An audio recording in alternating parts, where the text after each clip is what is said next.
Are you plant-based or vegan and want to eat fresh pasta? Well, stick around because that's what we're making today.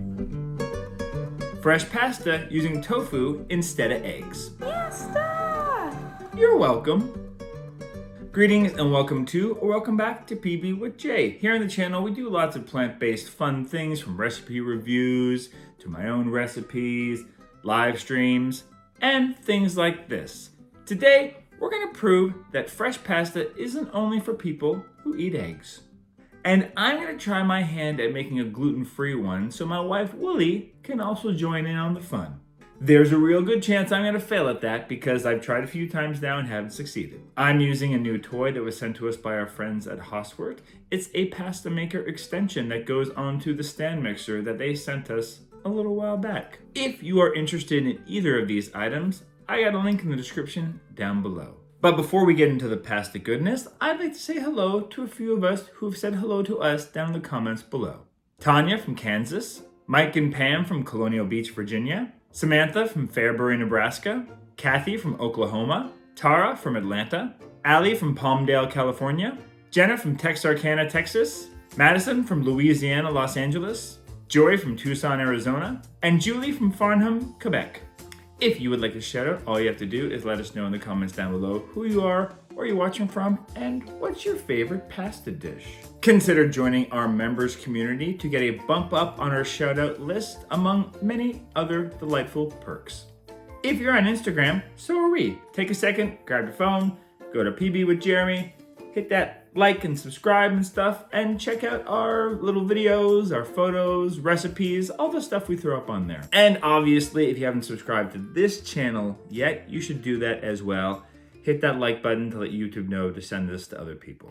All right, let's make some pasta. All right, this is what we're making pasta with. I've made fresh pasta before. I've even made vegan fresh pasta before, but I haven't made gluten-free fresh pasta before. So that's gonna be a real experiment today. And I'm really excited to play with this Hauswirt addition to the Mixmaster they sent me a few months ago. What I love about this one compared to the one I already have is it's got both spaghetti and I think it's the linguine attachment there. It's got numbers along the side here to let you know where you're at. Love it. Very excited. So here's the thing. The recipe that I'm using is based off of the one that I got from my course at Ruby. It uses like a really high grade pasta flour as well as semolina. I desperately want to try to make like a whole food plant-based pasta at one point, but I'm going to stick to that one today because I want to give this attachment a fair shot before I start messing around with a slightly healthier version of this. We are going to use tofu today, so that is gonna make a big difference in putting this all together. So I'm using a medium tofu today. I'm a little nervous about it because in the past I've used silken tofu to make this, but the store was out of silken tofu. And I've used medium tofu as a substitute before for silken tofu, and I'm just crossing my fingers that it's gonna be okay. We're gonna start off by making my fresh pasta. So we're gonna combine the tofu, the turmeric, the salt, and yeah, it uses a little bit of oil in this recipe. Again, I wanna think that I could just swap this out with aquafaba, but I don't wanna mess with it today. So if you're trying this at home and you wanna make it oil-free, go for it with the aquafaba and let me know how it works. So we're gonna blend that all together until it's nice and smooth in the food processor. And then we're gonna start adding in the flour and the semolina in equal parts until the dough starts to clump together into a bit of a ball. Now we're gonna put it onto a nice lightly dusted surface and we're just gonna knead it for around 10 minutes until it's nice and smooth and feels like it's generally cohesive. So I actually totally forgot that my food processor has an awesome like dough hook function that kept me from that 10 minutes of kneading.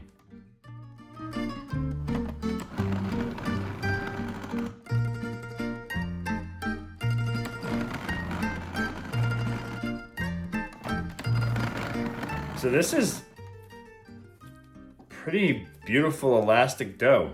It's really simple. If you have a decent food processor that has like a machine like that, a little hooky thing, little add-on, or it looks like that, it's like plastic, it's gonna save you a ton of time. I still have a little bit of flour left from what it called for. It's not much, it's like maybe a quarter of a cup. I'm gonna use that for rolling it out later on, but otherwise this is good to go. Then we're gonna wrap that in plastic for about a half an hour. So I just did the poor person's vacuum seal, which is essentially reusing an old Ziploc bag that we had and then just sucking the air out with a straw. Because we do have some plastic in this house, we try not to use too much of it, but if we do have it, we like to reuse it, and that's a good way to do it. All right, now I gotta make gluten-free dough. Wish me luck. I'm like super duper uber nervous. I don't want to screw this up. I want Wooly to have pasta too. As a backup, I do have gluten-free pasta in the cupboard if I need it. I'm hoping I don't. I'm gonna make the gluten-free pasta from a recipe here at wholesome.com. I'll put the link in the description down below. So this is a combination of making a flax egg, and then you set that aside, and then we're gonna mix together the chickpea flour, tapioca flour, and some salt into a large bowl. And then apparently all we need to do is just work it together, just kind of like the way you would do normally. Fresh pasta, you put a well in the middle and you just kind of toss it together and you mix it around until it forms a nice ball. Knead it a little bit, and then the same thing, we're gonna wrap it in plastic and then leave it for a half an hour to just kind of, you know, congeal and come together. I'm not sure about that gluten-free dough. I added a little sprinkle of water because it just felt really tough. I also made a really small amount. I just halved the recipe because it called for, what did it call for? I thought it was 4 servings. 1 to 2 servings. So I made 1 serving for Willie, which is all she needs. She's a single serving.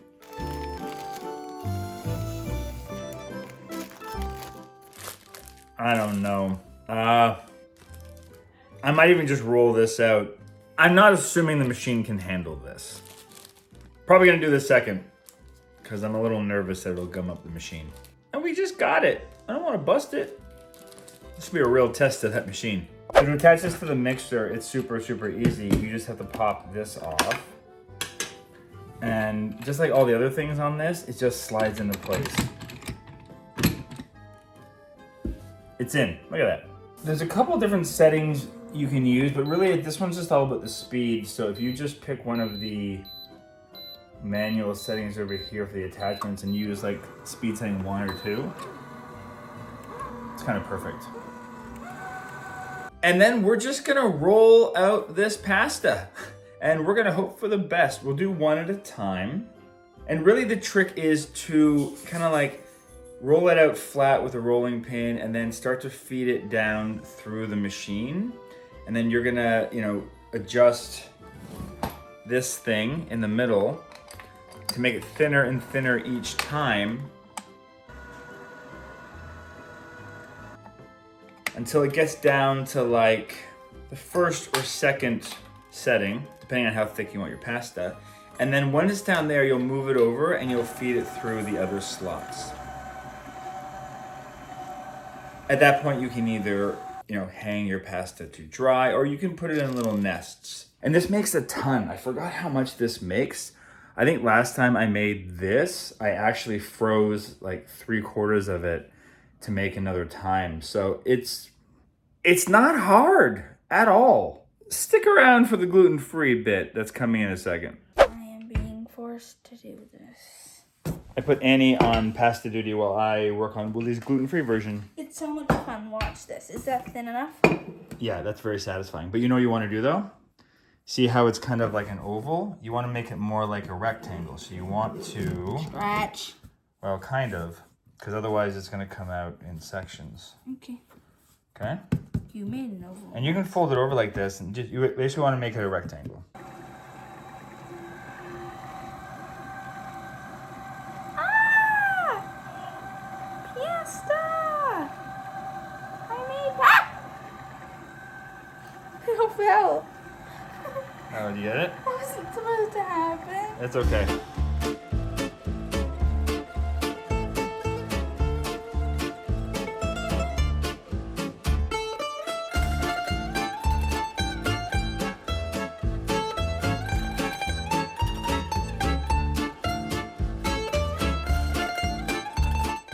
So the gluten-free pasta was a disaster. It just fell apart inside the machine, and rolling it out is something I'm not an expert in. So unfortunately, Woolie's gonna have box pasta tonight. Poor Woolie. She's gonna be very upset. She's here.